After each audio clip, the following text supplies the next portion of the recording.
ini Prof, apa ke depan yang akan dicapai Target dengan tetap? ya. Oh ya, target tetap melanjutkan kegiatan penelitian ini.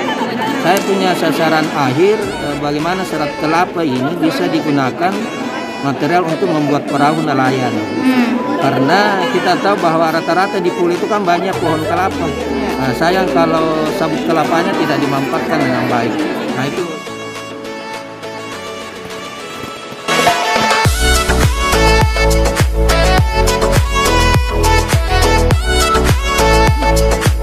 Saya juga adakan pelatihan-pelatihan untuk mempersiapkan profesor.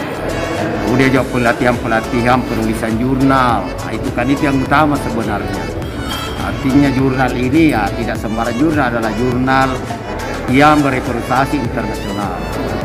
Dan selalu kami motivasi kepada yang sudah doktor. Saya kadang panggil untuk memberikan untuk memiliki 1,5% dosen yang profesor dari total 323 orang dosen.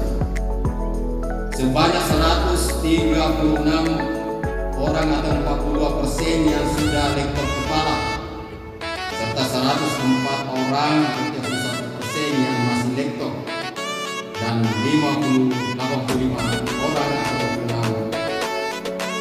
6,12% masih asisten. Sedangkan yang bergerak doktor baru sekitar 21% atau 68 orang dari 300